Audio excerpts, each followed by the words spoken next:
మనం ఏం చేయాలి? మన పని ఏంటి? నెహెమ్యా పని ఏంటంటే నెహెమ్యా తిరిగి రావడం మాత్రం కాదు, యెరూషలేం కట్టాలి, గోడలన్నీ కట్టాలి ఒకటి. రెండోది మందిరం కట్టాలి, రెస్టోరేషన్ చేయాలి. మళ్ళా లేవీ యాజకత్వం ఏమైతే ఆగిపోయిందో రెస్టోరేషన్ చేయాలి, తిరిగి పునరుద్ధరించాల్సిన బాధ్యత ఉంది. ఇదంతా నెహెమ్యా బాధ్యత. అందుకే నెహెమ్యా అంతా వాళ్ళు బయలుదేరినప్పుడు కూడా ఎజ్రా తెచ్చుకున్నాడు. ఎజ్రా ఎవరు? ప్రావీణ్యత గల శాస్త్రి ప్రావీణ్యత గల శాస్త్రి. ఎందుకు పదాన్ని జ్ఞాపకం చేశారంటే మనం కూడా అట్లా ఉండాలి. ఏమి తెలియనట్టు కోరదు సేవలు, అన్ని తెలుసుకోవాలి. వాక్యం నుంచి స్పష్టంగా తెలుసుకోవాలి. మంచి అనుభవం కలిగి ఉండాలి. బోధించే వాళ్ళు ఖచ్చితంగా అనుభవం కలిగి ఉండాలి. తెలియదండి రాదంటే పద్ధతి కాదు ఇది.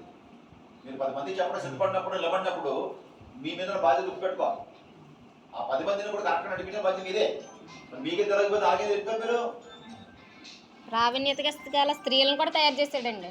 చేశారు గ్రూప్ లో. అది మొత్తం ఆ టీం అంతా కూడా అట్లా చేశారు. ఎందుకు అంటే they want to rebuild the temple and the city of Jerusalem. యెరూషలేము పట్టణాన్ని, దేవుని మందిరాన్ని కట్టడానికి మనందరూ కూడా పూనుకుని వచ్చారు. ఇక్కడ ప్రాబ్లం ఏంటంటే వస్తున్నటువంటి వాళ్ళకున్న సమస్య ఏంటంటే బయట సమస్య ఉంది. శత్రువులు కట్టకుండా ఆపడం ప్రయత్నం చేస్తున్నారు, అదొక సమస్య. అంతర్గతంగా కూడా సమస్య ఉంది. వాళ్ళకి భయం. లోపల వరకు కొంతమంది మిగిలిపోయిన వాళ్ళు ఉంటారు కదా, కొంతమంది వాళ్ళకో భయం ఉంది. మళ్ళా కడత ఏమవుతుందని భయం, వాళ్ళతో problem. Internal problem, external problem కూడా ఉన్నాయి నెహెమ్యా. తన పని ప్రాబ్లం. ఇప్పుడు నెహెమ్యా పని ఏంటి? కేవలం కట్టడం ఒకటే కాదు కదా, కట్టాలి, ప్రజల్ని దేవుని వాక్యం నడిపించాలి. రెండు మెయింటైన్ చేసుకోవాలి, బ్యాలెన్స్ మెయింటైన్ చేసుకోవాలి. ఒక పక్కన పని చేస్తా ఉన్నా, పక్కన కట్టుబడుతుంది ఉన్నా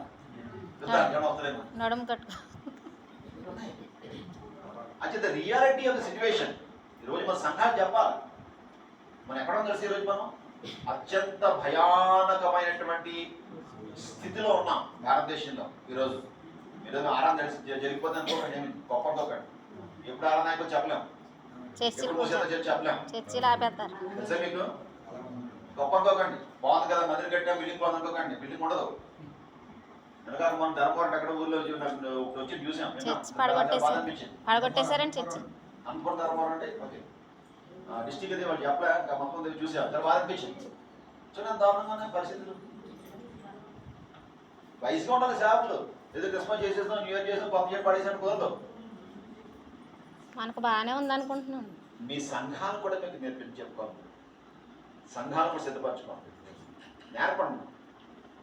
ఎవరిలాగా నెహెమ్యాలాగా చెప్పండి, రియాలిటీ ఎక్స్ప్లెయిన్ చేయండి, ప్రార్థనకు తీసుకురండి, ప్రార్థన చేయడానికి ప్రారంభించండి. చాలా ప్రార్థన చేశారు వాళ్ళు, చాలా ఉపవాసం ఉన్నారు.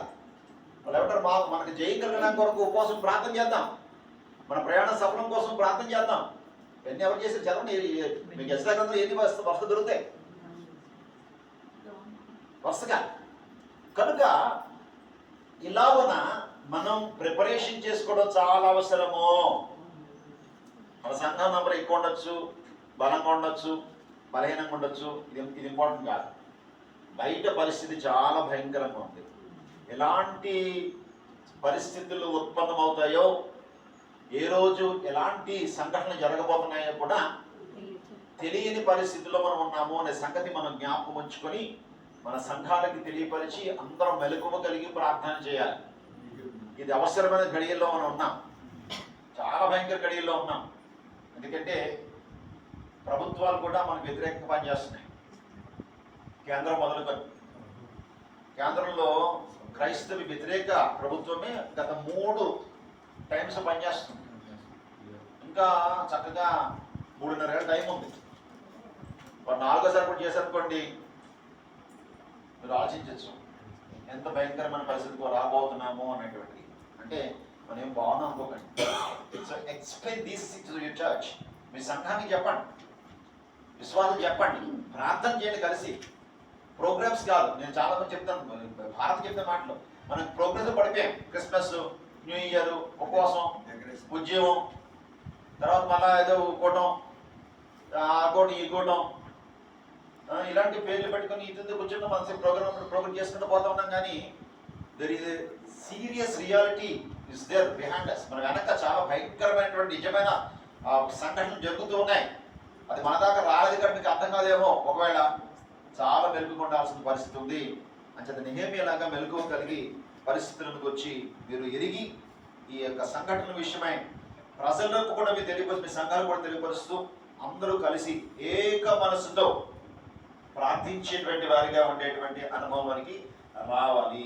అంచేత మూడో పాయింట్ ఏంటంటే దేవుని సేవకుడు మరి పరిస్థితి యొక్క నిజత్వాన్ని గురించి వివరిస్తాడు, దాన్ని తెలియపరుస్తాడు. నాలుగో నేను ముగించేస్తాను, ఫాస్ట్ ముగించేస్తాను. చూసారా ఫస్ట్ చేస్తున్న పాయింట్స్. ఓకే,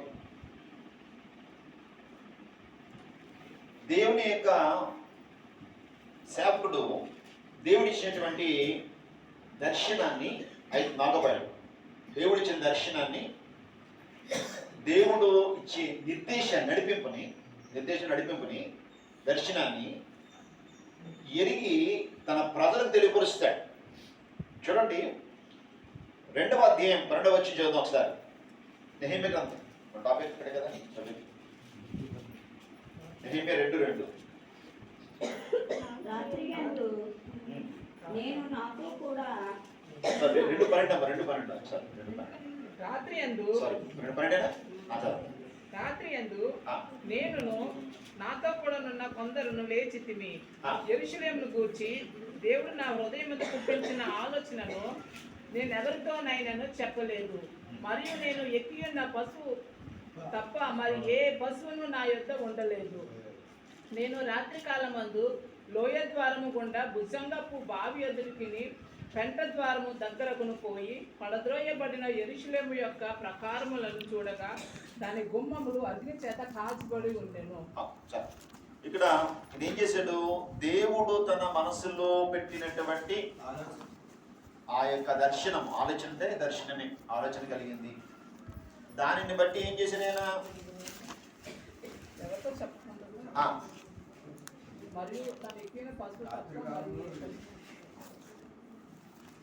అంటే దేవుడు ఏమైంది అతను మనసులో పెట్టాడో ఇమీడియట్ గా బయలుదేరాడు. గాడిదే అప్పట్లో ట్రాన్స్పోర్ట్ గాడిదే, మీకు ఏదో బండి ఏదైతే కానీ తప్పే ఉంది. అయితే ఇక్కడ గమనించిన విషయం అంటే ఈ యొక్క దర్శనాన్ని ఎప్పుడైతే దేవుడు ఇచ్చాడో తీసుకున్నాడు. మరి ఈ సంవత్సరం మనం ఏం తీసుకున్నాం దర్శనం చెప్పండి. మన దర్శనం ఏముంది? మీ సంఘాన్ని కొరకనే మీకున్న దర్శనం చెప్పండి.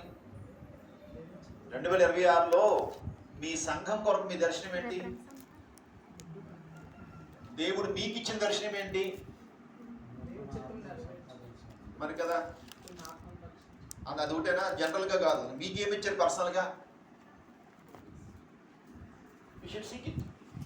నెహెమ్యా కనిపెట్టాడు, అందుకని దొరికింది. నెహెమ్యా గుర్తుపెట్టుకోండి, దేవుని దగ్గర మనం వెతకాల.